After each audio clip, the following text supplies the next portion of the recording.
You are listening to another episode of the Orange and Black Insider, and this week, ladies and gentlemen, we get to speak about a Bengals win. Victory Wednesday, John Sheeran. How are you, my friend? Yeah, we need like a victory formation or something. I mean, we can't really kneel. I mean, there's no way to pick that up on the audio, but yeah, 1-2-1 in a crazy year, you know, it's about right. Yeah, especially the last number of that record. It is about right. Bengals get the victory. They get the win. Joe Burrow gets his first win as a pro. We're going to talk about that and some different facets of that game, including what we're encouraged by, what we're discouraged by. We've been doing that so far this week, so we'll talk about that. We will talk about what this win means, if anything, and we'll also talk about next week. In between recapping the win and talking about the Week 5 game against the Baltimore Ravens, we've got a stat of the week for you, and we've got some sound bites of the week that we want to share with you. So we've got a lot to get to, and we're going to get to it shortly. I'm Anthony Cosenza, by the way. I don't know if I even introduced myself, but I'm Anthony. He's John, as I mentioned. You ready to get to all this stuff, John? Yeah, I was just on a podcast previewing the Ravens game called the Blown Coverage Podcast. So as soon as you guys are done with this, check on over to your favorite podcast channel and check me out on that. But also check Anthony out on the Inside the Jungle podcast. Oh yeah, with him and Nick Sieberlein and Scott Bentel and some other man. I'm not remembering his name. Yeah, yes. So definitely check that podcast out. Thanks, man. Thanks for the plug. Yeah, that's those were the OGs. Those guys, Nick and the crew. That's the show I started on, and then they kind of Nick ended up doing some soccer stuff because of the FC Cincinnati being formed in the city of Cincinnati. So he focused on that, and then just with the excitement that built back up with this team this offseason, Joe Burrow, et cetera, I think he kind of got the itch, and we're kind of talking some Bengals. So yeah, kind of an OG crew there. It's a lot of fun. Appreciate you plugging that, man. Let's get to this one. The Bengals beat the Jaguars 33-25. There are a number of different things to talk about with this, John. I guess we'll go first impressions, and then we'll kind of talk about different facets and if we're encouraged or discouraged. My overall impression is great, 8-point win. I almost feel like the Bengals could have or should have won by a larger margin. There were still some mistakes that they put out there, a little concerning as they head into a very treacherous week going to Baltimore and facing the Ravens. I think they left some points out on the board and could have had a more impressive win, but I'll take the W. It's a good point because, like we've said, when the Bengals hadn't won a one-score game in like a millennium, not all one-score games are built the same. This is an 8-point victory, but it felt like a little bit more. And the only reason why it was an 8-point victory is because the Jaguars went down the field with under 2 minutes to go. Bengals were just playing prevent, and they got into field goal range, and they kicked a field goal, and that was that. So, yeah, you're right. They played a lot better than just winning by 8 points, and they should have because they were a better team than the Jacksonville Jaguars. They were playing at home, and they had advantages on certain position groups that they didn't have in the previous weeks, and I think they played up to their talent for the first time all season, and against a team that I think a lot of us expected to be in the competition to tank for Trevor Lawrence. They just got the job done, and I think that's really all we can put it at right now. I know they're 1-0-1 in the last 2 weeks, so there is some positive momentum building, but it came against the Eagles, who are still one of the worst teams in the league, despite a win against the San Francisco 49ers, and it came against the Jaguars, who are looking nothing like how they looked in Week 1 when they beat the Colts. So expectations tempered, but still progress is progress. Yeah, and I guess you can kind of say baby steps over the last couple of weeks, right? You had the 2 losses, a lot of mistakes in those games, a lot of poor defensive play and missed plays on offense, and then you get the tie on the road, still not satisfying, but it's not a loss technically, and then you get the win from there. So I guess in some sense there is some growth being witnessed. Joe Burrow throwing for 300-plus yards. We are going to get to encouraged, discouraged in just a second. I mean, we've omitted him the past couple of weeks, I think, on that because we're encouraged. I think the Bengals, 3 straight 300-yard performances, a rookie record. I mean, the kid's coming as advertised, if not more so, John. I mean, he's playing really well. And I don't know if you saw this tweet, Jack Collinsworth, son of Chris, Collinsworth.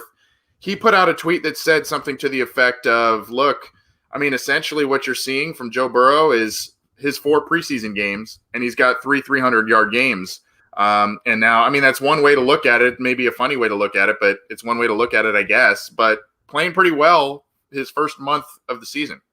There were monster expectations for him to meet, and I think he's met basically every single one of them. He's playing like a top 10 quarterback right now, at least if you go by PFF standards, and he's been the most under pressure quarterback, or one of the most under pressure quarterbacks on a per dropback rate this season, and he's playing really well despite those conditions too. So you'd like to think that it's sustainable under better circumstances where he's not getting pressured for most of the game, and we kind of saw that in this game. He was pressured on only like 33% of his dropbacks. He was blitzed on 9 of those, and he handled it pretty flawlessly, and they didn't sack him until he just gave himself up towards the end of the game just to keep the clock running. So it was the first time we saw him and the offensive line play at an above average level, and when they score 33 points and win pretty comfortably. So Burrow's, you're right, he hasn't been the story because he's just meeting those incredible expectations that we pretty much unfairly put upon him, but he had to in order for this team to be competitive, and that's pretty much where we're at right now.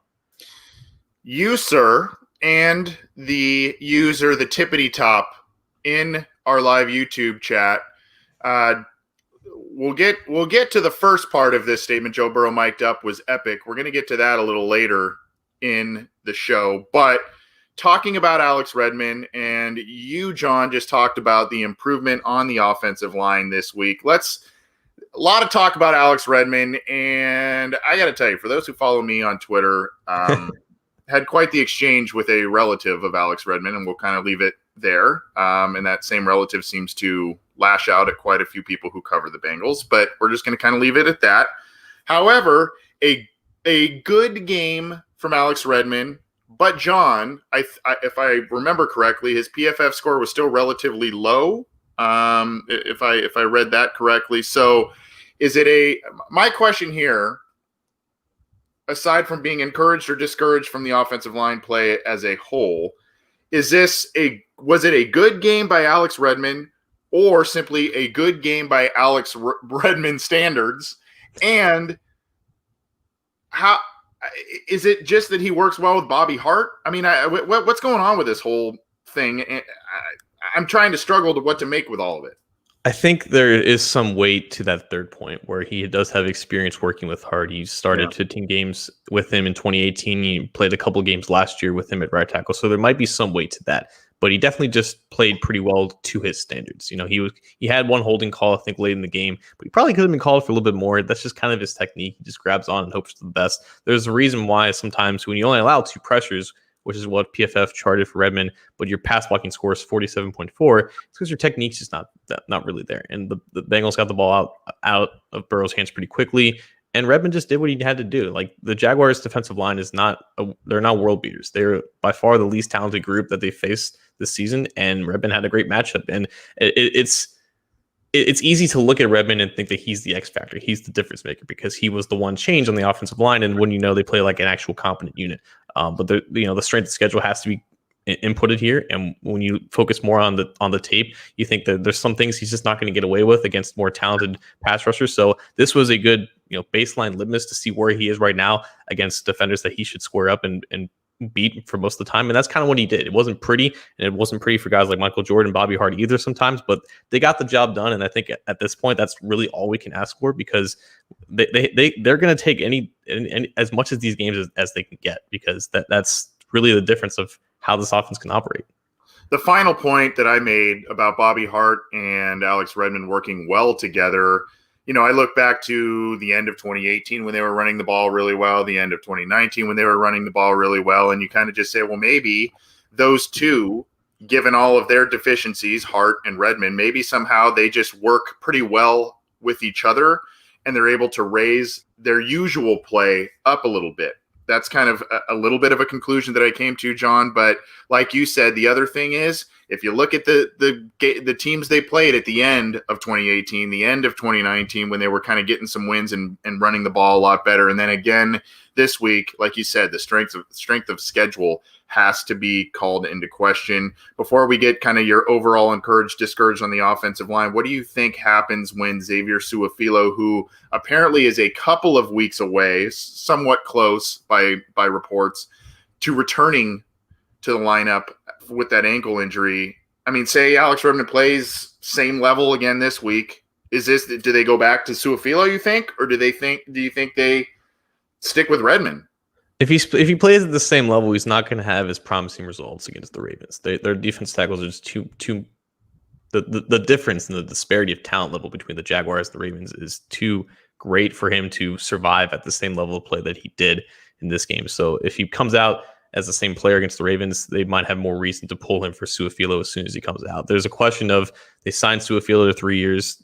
They claimed him, they deemed him as the answer to the right guard spot, and I think they would prefer to justify that rather than going to the guy that they've dealt with for 2 years now, and he he just is who he is. He's just a guy that you can barely survive with, and he's just the definition of serviceable as long as he doesn't get penalized. So I think they would need to see marginal improvement over what he did last week, because he's going to need that jump in order to survive against the Ravens. And if he doesn't get that, I think we're going to see Su'a-Filo get back there as soon as possible, because I think there's just that initiative to get the most out of this investment that they placed in him.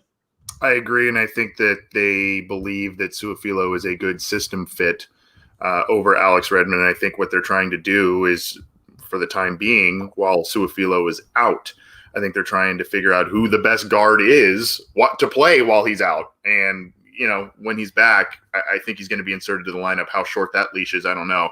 Overall, encouraged or discouraged by the offensive line play? And do you think that this is a sign of continued improvement throughout the rest of the season? Whether it's marginal each game that they improve, or do you think that this, again, was more of a strength of schedule thing, strength of defense they were going up against? I mean, look, we raked Jim Turner over the coals, that offensive line. We've been hammering them for weeks now. They looked a lot better this week, and they ran the ball well. They kept Joe Burrow pretty clean. Your thoughts? Yeah, I think I would like to see more out of just consistency from the group and how they fare against better teams.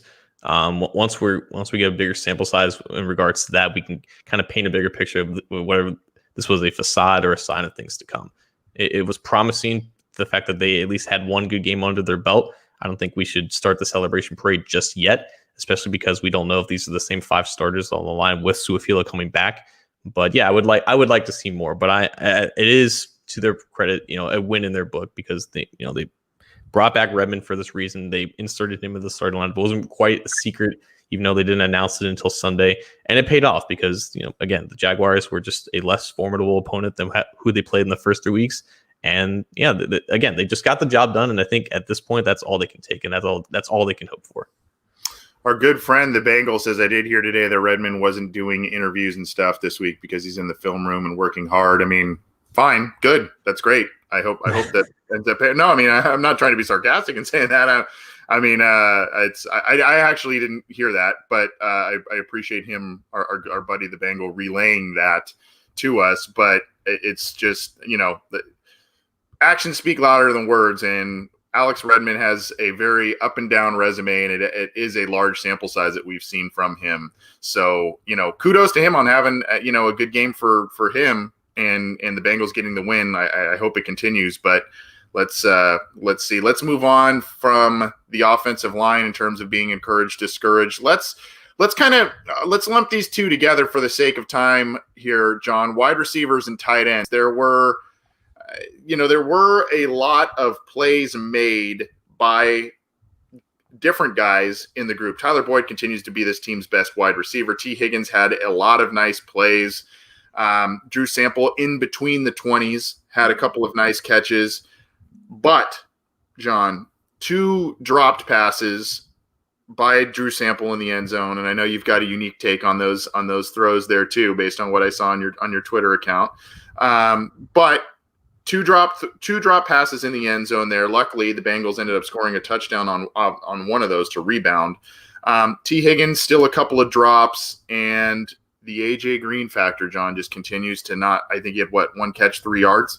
A lot of questions in our live chats about AJ. So overall, encouraged, discouraged. They threw for 300, but there are still some mistakes out there. Yeah, and I think Green's whole purpose right now is to stretch the field. They've been trying to do that with T. Higgins the past couple weeks, and him and Burrow just haven't been able to connect. And that was that continued into Sunday. But with Green, like most of his targets are deep targets. I think he's like 5th in the NFL right now in terms of targeted air yards, and he has like 60 yards on the season, most of them coming in week 1 against the Chargers. So that explosion just clearly isn't there. And we're 4 weeks into this. We're thinking maybe it's rust, or maybe he just actually has lost a step, and that's not improbable to believe. He's 32 years old. He dealt with multiple lower leg injuries, specifically pertaining to his ankle, and he's coming off like a 600-day rest period of just not playing. So at this point, it has to be more just of him just being old and worn down rather than the rust kicking in, because that one play early in the first quarter, like he did what he needed. He tried to extend the play and go vertical with Burrow rolling out, and I think Burrow threw a nice ball. He just didn't have the second gear to get there, and that kind of continued for the rest of the game. He just didn't create any separation. But Boyd is obviously the best receiver on this team. He's created the most and cleanest rapport with Burrow. He's creating the most separation by far coming out of the slot, and I like what they're doing to Higgins. They're putting a lot on him.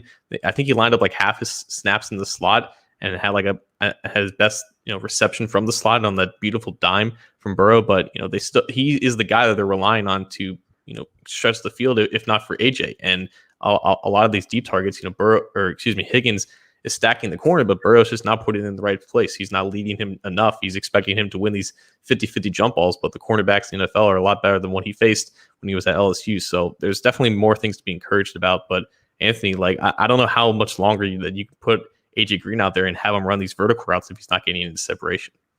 That's a very good point, and one that a lot of people have been talking about, including in our live chats here. Look, I've tried to mixed opinions. I've tried to defend AJ Green because a couple of plays were there the first 2 games, and just things didn't go his way. Joe Burrow overshot him against the Chargers for an easy touchdown. He was open against the Browns, I believe against Denzel Ward down the sideline. Burrow kind of fluttered it out of bounds a tiny bit. Green caught it but couldn't get that second foot down. Later in that game, he would have had another touchdown, had his arm held, that sort of thing. So, I mean, there have been some things that are just right there, and they can't get it. But the last 2 weeks have really concerned me in terms of what we're seeing out of AJ Green. A lot of people are saying he's playing hurt. I don't think he's playing hurt, John. I think he's playing to not get hurt. And that is, and I could be wrong about that, but he's looking kind of, I don't know what the right word is. Maybe delicate in terms of how he finishes routes, and he kind of when he's getting hit, I don't know. There's just something that doesn't look like the old AJ Green to me. Whether it's the separation, playing not to get hurt, I don't know. I'd like to think that some of the plays will be there coming up. This is the team he traditionally plays well against, the Ravens, but I'm concerned. Yeah, I mean, it's entirely possible that he just doesn't have that trust with his body yet. And there's a difference between doing it in practice, and he didn't have a lot of practice, I guess, in the offseason because he had that hamstring injury to deal with.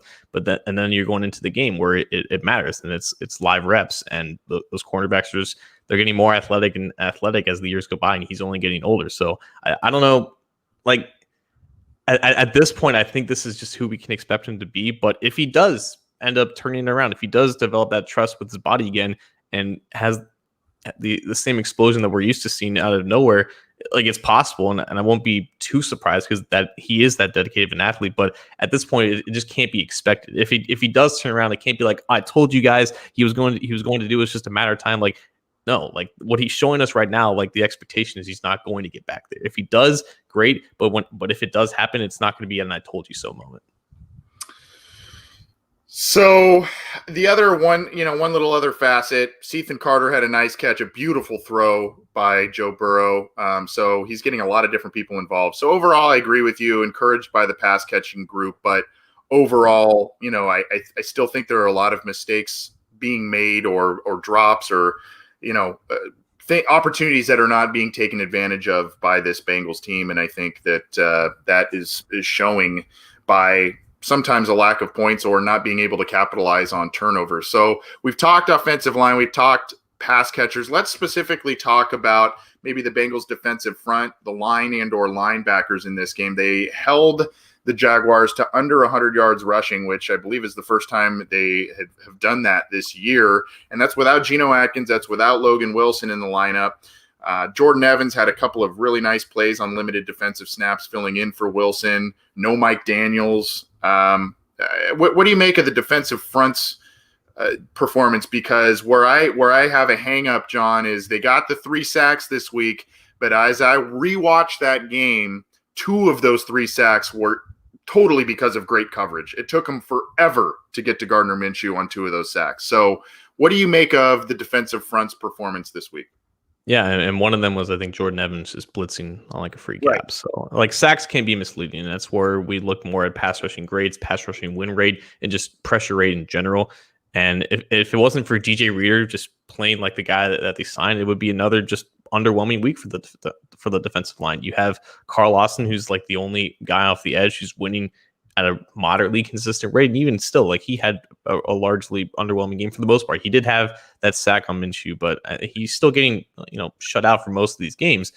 Dunlap and Hubbard, though, like they're just not winning. They're not getting off blocks early. And I think Dunlap had maybe his best game of the year, but even still, like 3 total pressures, no sacks, and like a pass rushing grade of 68. That's just not going to get it done for what he's being tasked and expected to do. And we're not seeing that jump from Hubbard. A lot of his production is like you said, it's coverage based, and he just has a lot of time to have these effort and hustle plays to get to the quarterback if he decides to break the pocket. So the defensive line is not doing enough right now to help out the coverage in the secondary, which is playing out of its mind. Jesse Bates and William Jackson are playing the best football of their football lives right now, and they're just not getting any help from the pass rush. Yep, another gem from our buddy the Bengal Wise Bates, not getting any love outside of Bengals fans. He is Pro Football Focus's highest graded safety in the NFL right now, playing out of his mind. And that's really what you wanted to see. There was a lot of inconsistency from Bates last year. I know we weren't really focusing on the secondary with encouraged, discouraged right here, but it's a fair point you bring up, John. And he had an up and down year last year. It's kind of a tale of 2 seasons. Started off awful, and then had a handful of really nice games to end the year, had a couple of interceptions. And now this year he's playing, he's not getting the streaky interceptions, but he is all over the place, breaking up passes. He's getting involved in the run defense. He's been everywhere. He's been everywhere and has been the Bengals' best defensive player by, I guess, a sizable margin. You said William Jackson's playing pretty well. I think we're seeing some good things out of DJ Reader, but, I think Jesse Bates is up there for their best defensive player right now. Yeah, and going back to Reader, because I feel like, especially me, I'm on more of a negative tangent in these past couple topics, but I think Reader deserves a lot of credit for this game. This 4th game without Geno Atkins, this 3rd game without Mike Daniels. He played a lot of 3 technique with Christian Covington and Andrew Brown kind of spilling him at that position, and he generated a decent amount of pressure. He had a lot of clean reps and wins against both of Jacksonville's guards, both guards who I think are graded pretty highly in terms of pass protection. So he played like the guy that they expected when they signed him. He took such a big jump as a pass rusher with Houston in 2019, and this is the first game that we're actually seeing that translate in a Bengals uniform. And he was still really good against the run too. He had a couple of good stops against James Robinson. He also stopped Gardner Minshew from breaking the pocket on like a 3rd and short, forced the Jaguars to attempt a field goal from a pretty long distance. So great game by Reader. If Bates didn't continue to play out of his mind, he would have been definitely the defense's MVP. Yep, and I will be very excited to see what DJ Reader looks like when Geno Atkins re-enters the lineup. We'll talk a little. I've seen a lot of questions about Lamar Jackson and Geno Atkins. We're going to talk about the midweek injury report when we preview the Ravens game in just a little bit. We're going to get to stat of the week and sound bites of the week in just a minute here. Before we do, I just want to remind everybody to try and join us live for every one of our shows that we do. We have a Monday news jump where we run through the headlines for the Cincinnati Bengals and around the NFL. We have this Wednesday night kind of deep dive analysis show. For most Fridays, we have listener questions live where we field your questions on the air.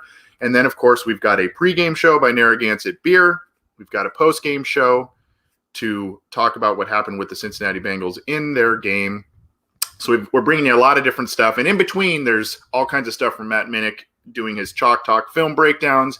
You've got Ace and Zim on the Cincy Jungle podcast channel as well. By the way, they just interviewed Carl Lawson, so go check that one out. That's a pretty cool one. So a lot of different episodes and a lot of different stuff for you to check out on the podcast channel. Or if you're more of a YouTuber and like the videos, go ahead and click that subscribe button that's right under John's left shoulder there.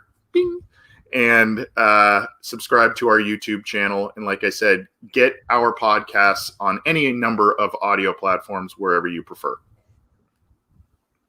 Should we go into stat of the week? Let's do it. Yeah, so our stat of the week this week, we had one that I feel like was pretty important, pretty telling. The run game improved a lot this game, and Joe Mixon had like 150 yards rushing. I think, let's see here, 57 of them came from both of his touchdowns. But I wanted to look at how successful the run game was aside from those 2 touchdowns. In the first half, they had 12 traditional running back runs in the first half, and only 33% of them were deemed successful from an expected points added perspective. So 33% success rate. In the second half, they had 12 non-touchdown traditional running back runs from Joe Mixon, Gio Bernard. That success rate jumped to 50%. So a lot of the success came from those 2 touchdowns because they were long touchdowns, and they obviously altered the game in general. But run blocking in general and the success of the run game, aside from those 2 touchdowns, it also increased as well. So it wasn't just the touchdowns that carried Joe Mixon into the AFC offensive player of the week. The offensive line, specifically with Alex Redmond too, got better as the game went on, and they've generated more positive plays to the run game. And that huge jump in success rate is an indicator of why. Yeah, Mixon won the FedEx Ground Player of the Week this week as well, the NFL award there.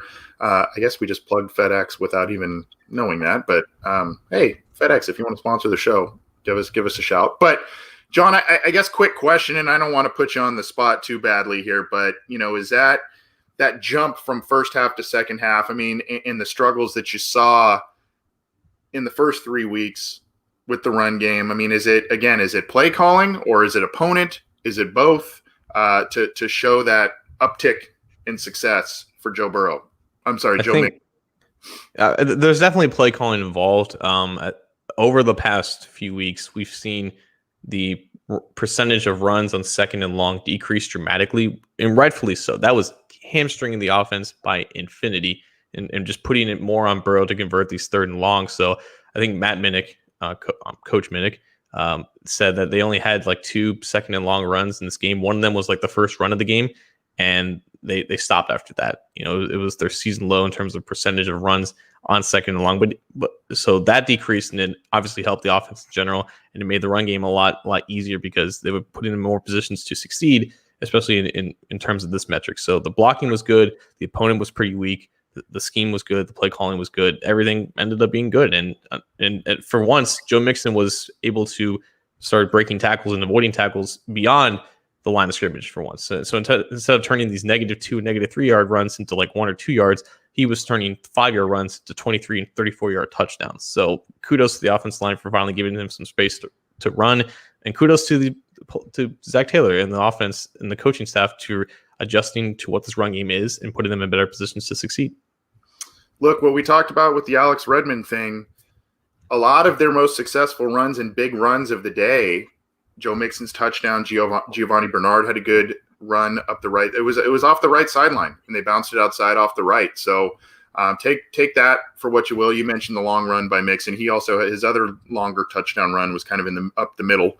Yeah, I mean, there were some more plays to be had on the right side and in general in the running game, a lot more room than has been there in the first couple of weeks there. So a good stat of the week there, John. And of course, we've got one that was a little more basic from our buddy in the live YouTube chat, Don Burrow, stat of the week. Burrow sets the rookie record for 3 consecutive 300-yard passing games. We said that at the onset of the show, but we went a little different route with the stat of the week this week.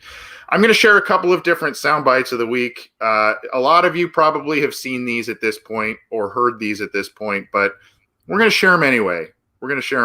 So bear with me as I pull these up here. But one is Joe Burrow mic'd up from I believe it's from Inside the NFL, the show on cable here, but it's about a little over 2 minutes. And you get to hear the Bengals franchise quarterback kind of chatting and doing all kinds of different stuff. It's pretty entertaining. And then we've got one more after that. I'm sorry, what's your name? Alex. I didn't want to just call you Mr. Ref all day. Joe. I'll give you 10 seconds. Yes, sir. Appreciate it. Here we go. Hey, huddle. Get in the huddle. Lays up. Joe Burrow became the first rookie quarterback to throw for 300 yards in 3 straight games. Perfectly thrown football. Hey, that was a dime right there. But it was another Joe who took over the game. Lays up. Shotgun snap. Swings it right. Caught by Nixon. To the 5. Goes airborne. Touchdown, Bengals. Nixon flying over an attempted tackle as he makes it to the end zone. Hey, Jody! Jody!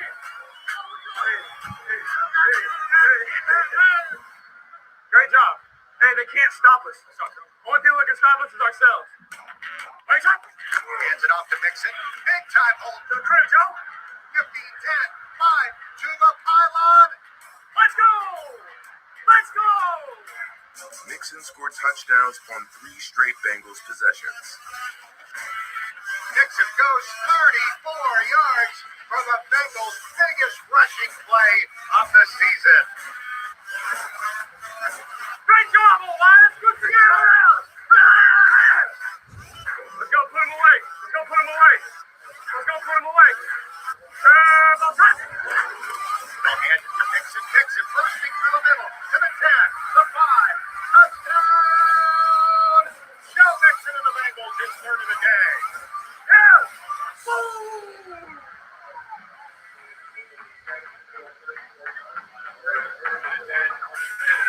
Is he off? No? When it comes to losing things, the Bengals know the feeling all too well. Woo. They found their franchise quarterback and their first win of the season. Hey, I learned from the last couple weeks. Y'all ain't hitting me no more.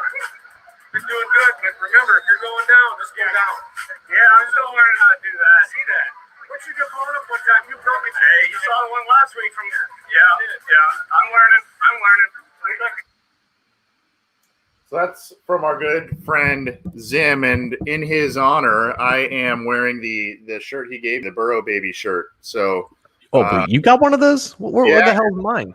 I don't know. You got to ask him for one, dude. He created these bad boys, so hit him up there. But what did you say in the middle there, John? You said something. Was it about the losing comment that the narrator said, or something? What a shot! Knowing that a lot of Bengals fans are going to listen to this. The Bengals are used to losing things.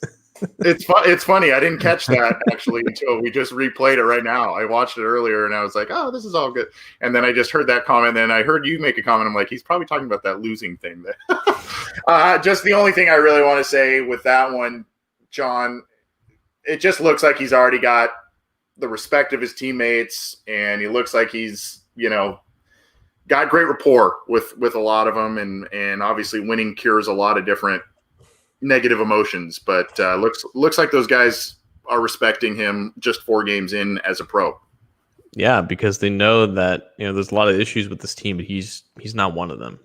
I think again we can talk about expectations for a rookie quarterback being really high, but for the most part he's just exceeded them. And there's some things that he has to improve upon, but just that mental aspect, that leadership aspect, like that was pretty evident from the very minute that he was drafted, and it's showing through and through.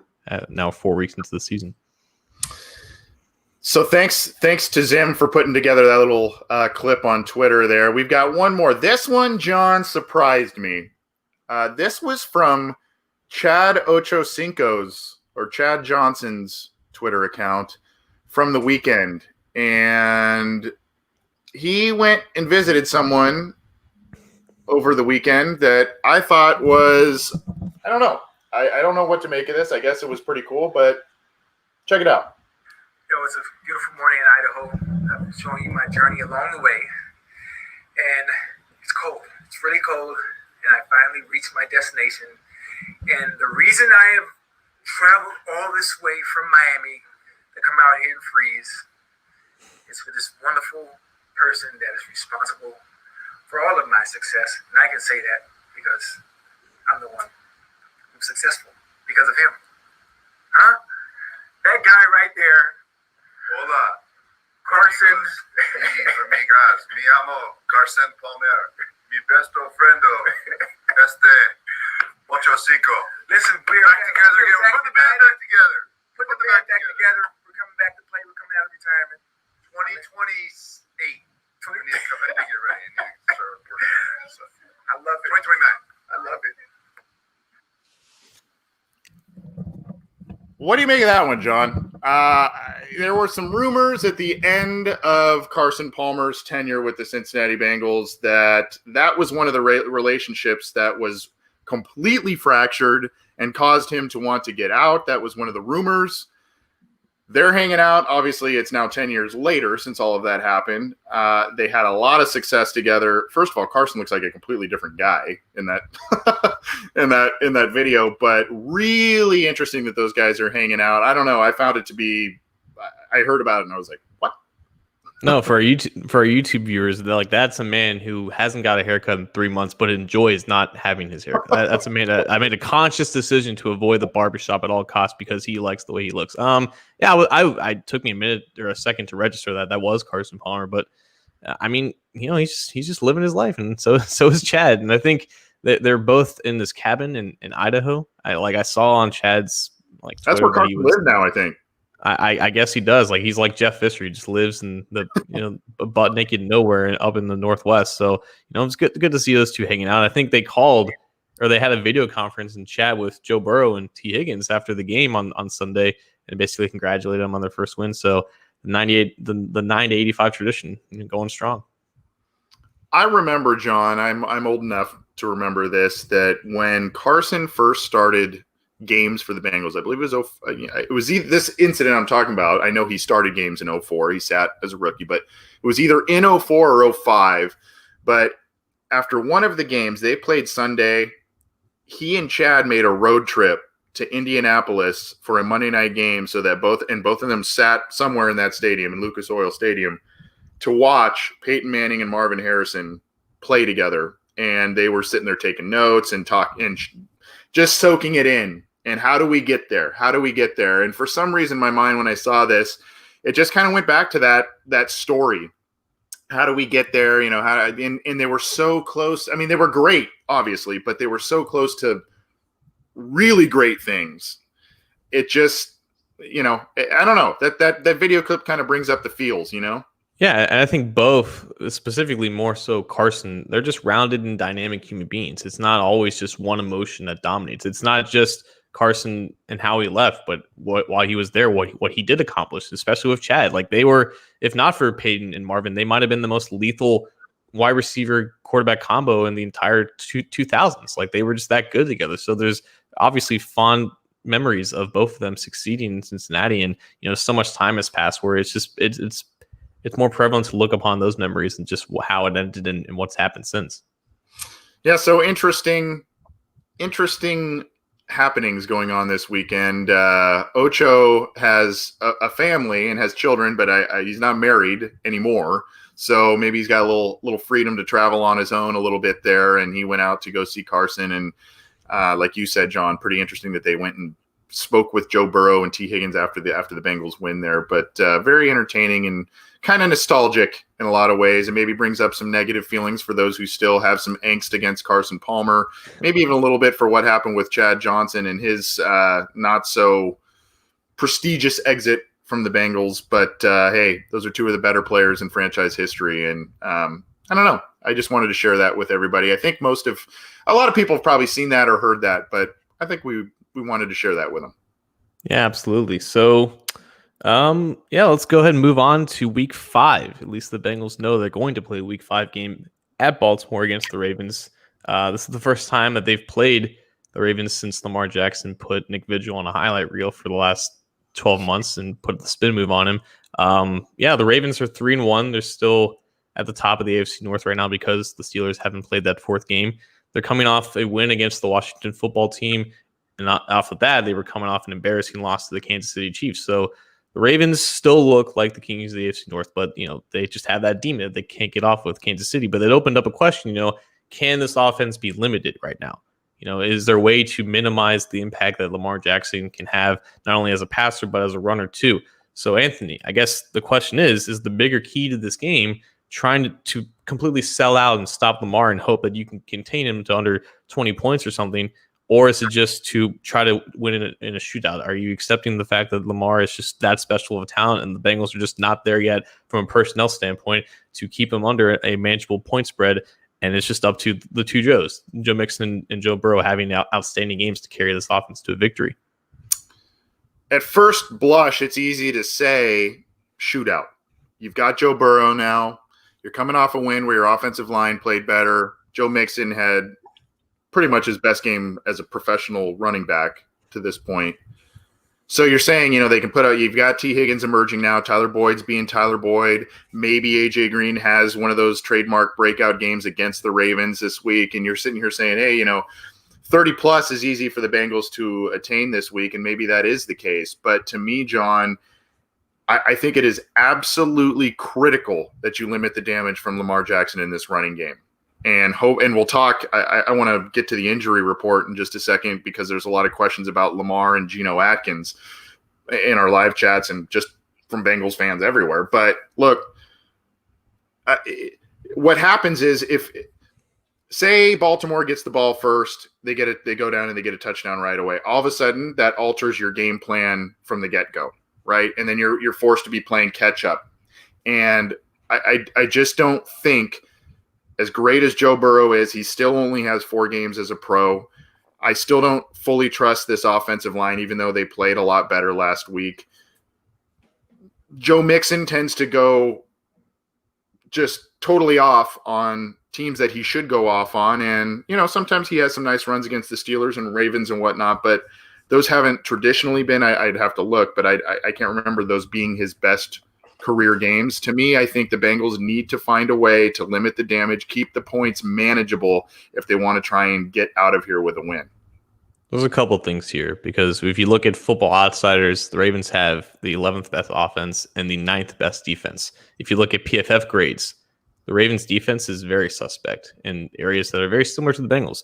I think they have the lowest graded pass rushing unit of the entire NFL, and I think they have one of the worst coverage units in terms of PFF grades of the entire NFL. So initially the weaknesses of the Ravens right now is on the defensive side of the ball. I was just talking with some Ravens guys who saying, yeah, like their edge rushers, their pass rushers, they can't get off a block right now either. And it's making that whole defensive job a lot harder. They have good linebackers, specifically Joe Burrow's former teammate and Patrick Queen, but like that's the area that needs to be exploited here. And going back to the other side of the ball, like all these moves that they made in the offseason, it was predicated on beating teams like the Ravens and Steelers in this division, not getting gashed, like not giving yourself at least a chance to keep this game competitive by not having the trio of Lamar and Gus Edwards and Mark Ingram run all over you, because they still have the personnel to do that. They lost Marshall Yanda, which has made more of an impact than I think a lot of people would have expected, because they're having a rookie Tyre Phillips fill in there and he's having some struggles there. But the unit and the personnel in general is good enough to run over teams like the Bengals if they don't stay disciplined enough and just get demolished. And like you said, if that happens early on, then the whole structure of the entire game goes to kaput. But the weakness right now of the Ravens is on defense, and I think it will be up to Burrow to kind of win in a shootout, and it'll be a great statement game because Lamar is a guy that the Bengals passed on in 2018, and in the times that he's been at full strength, the Bengals have not had a good job, have not had a lot of success in just stopping him. So this is Burrow's chance to take advantage of a weak or relatively weak defense and try to keep up with him as much as he can.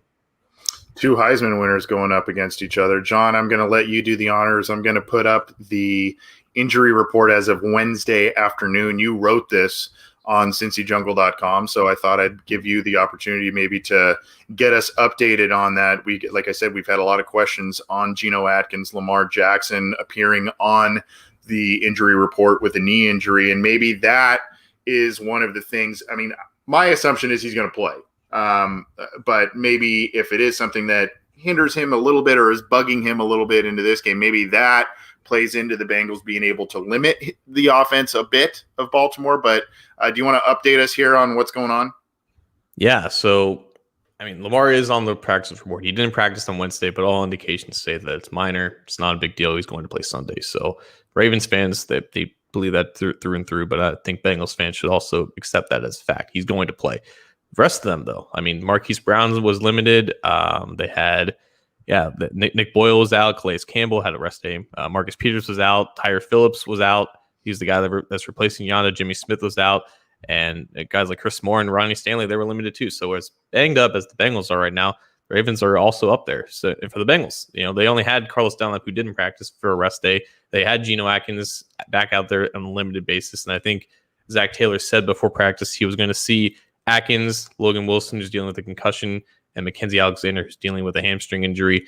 He was going to see how they handled individual drills, kind of evaluate them from there. So Thursday and Friday, if those guys have full practices, I think we can expect them to play. But it's really just a matter of if Geno is going to practice fully. If he goes through this entire week limited again, it wouldn't be. I wouldn't have a lot of confidence in him actually playing. So it's up to if those guys can progress throughout this week, because this day was just going to be a predicated just test day going through individual drills. But those are the real question marks for the Bengals right now. But there's a lot of other question marks for the Ravens too.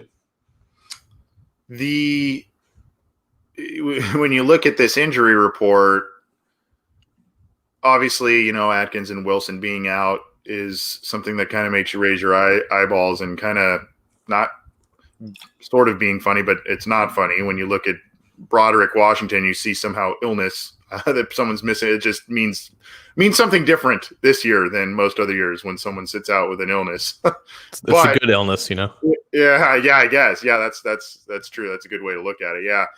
The one that bothers me, John, and again, I don't think it's very serious because limited participation. But when you see Jonah Williams on the injury report with a shoulder issue, that's what caused him to miss last year. That's right. A little concerning to me. Yeah, that he was the new addition to the report, and I mean, I don't think he's missed a snap, and I don't think we saw anything damaging from what was last Sunday. But I mean, Logan Wilson, I think, played all the snaps that he wanted to play on 2 Sundays ago, and all of a sudden he ended up with a concussion. So we do need to monitor this. This could be an actual thing, and specifically because it was an injury that he dealt with last year, I think it's worth taking into account. Darius Phillips is also, I think, got like a half rest day because he's still kind of nursing that knee, and it just looked like he just about a step late on a lot of the plays he made in coverage and from the slot. So with Alexander presumably coming back, that would put Phillips back on the outside.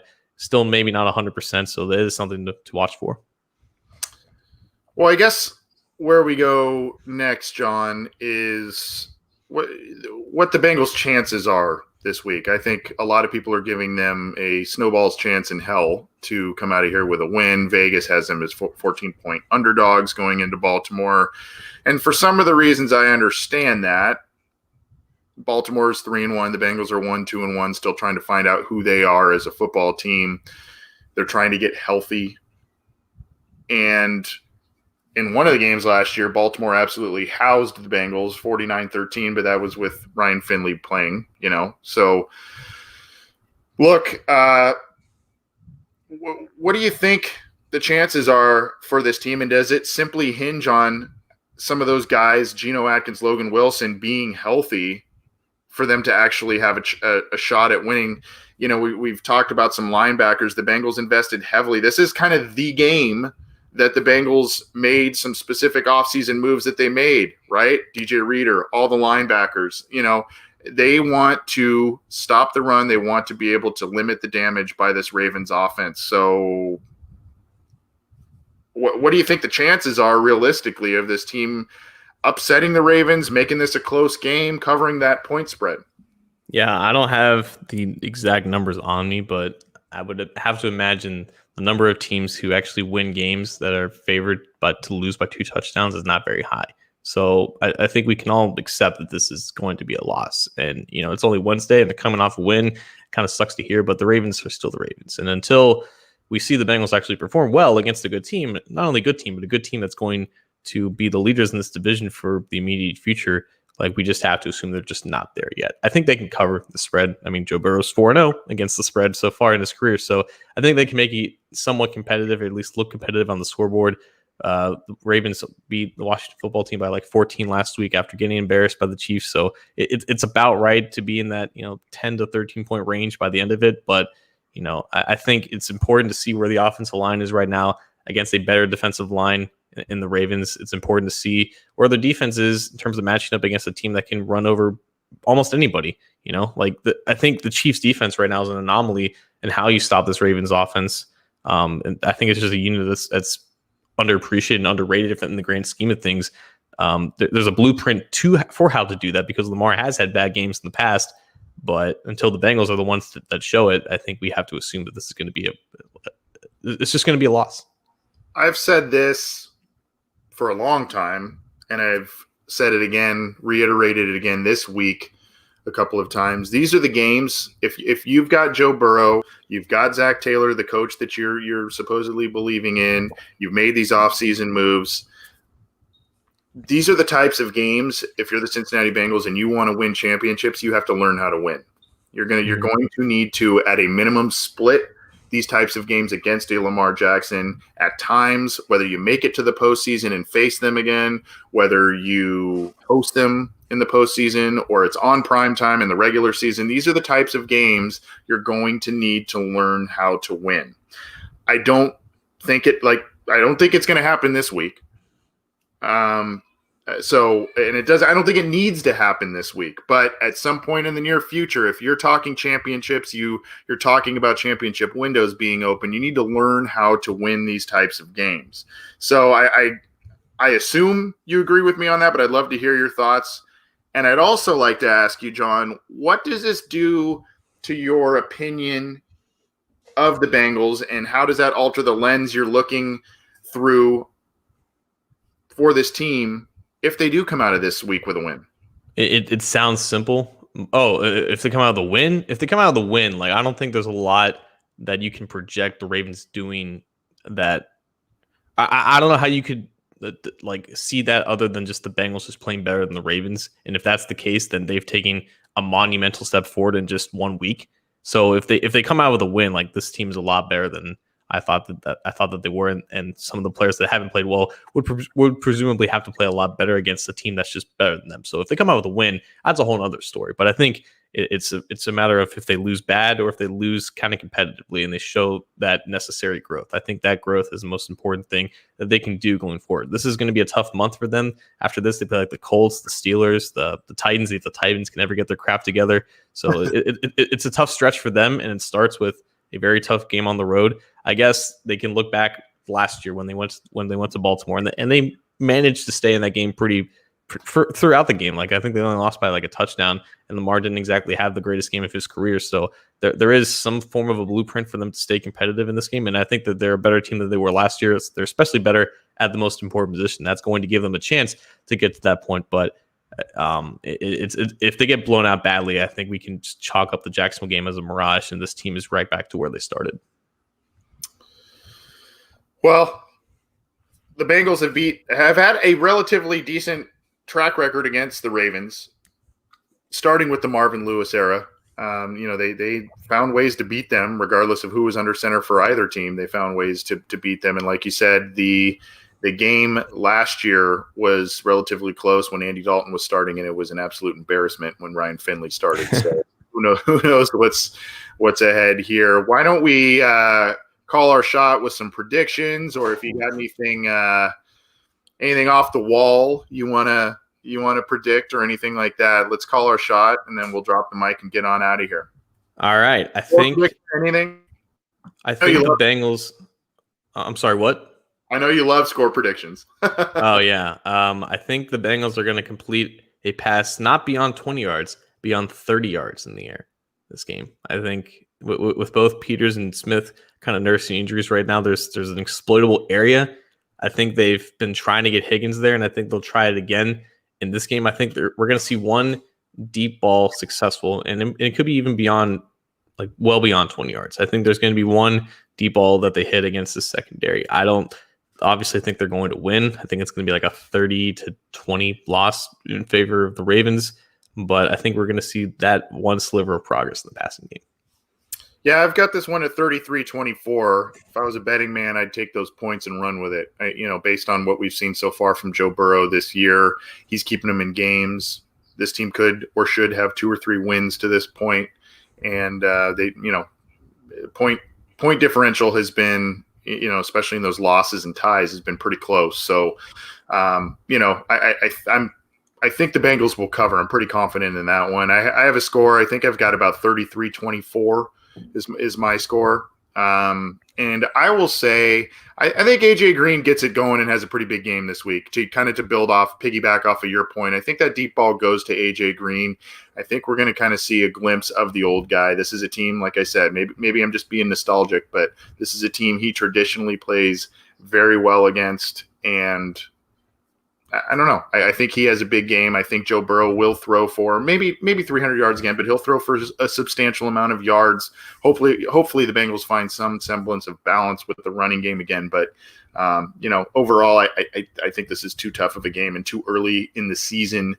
If this was a little later in the season, maybe this has a little rosier outlook for me. But I don't think the Bengals escape Baltimore with a win.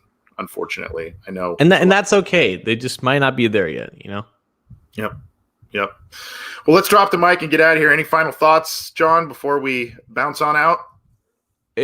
I think for me, it's the last 4 weeks have been a bigger grind than I expected. It's weird, like going from, wondering if the season will start in time, wondering what it will look like to now being in the grind again. Like it feels like it's just a long 4 weeks, but I'm glad that the Bengals are at least making it somewhat manageable and making it somewhat interesting. But I feel like I'm getting back into that groove of just like being able to go through all the motions of doing what we do here. And I appreciate all you guys continuing to listen and continue to give us feedback, continuing to encourage us. I think it means a lot. And, we got hopefully 3 more months of this if things go well. So yeah, I think things are looking up in all facets of what's going on around here.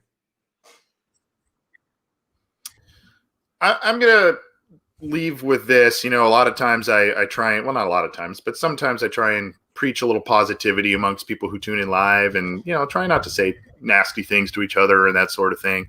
I feel a little bit hypocritical, John, because, on Twitter during the game, I did kind of tongue in cheek poke fun at Alex Redmond. And I heard from, like I said earlier in the show, I heard from a relative of his, and I kind of took a step back this week and I said, I know these guys are more public figures and I know they're easy for us to criticize on the comforts of our couch and all of that, but they are young guys. They are guys who have feelings and probably read and hear, maybe not our program, but read and hear a lot of different things from fans. Willie Anderson talked about it on Twitter. He said these guys hear about these things. They know what fans are thinking and saying.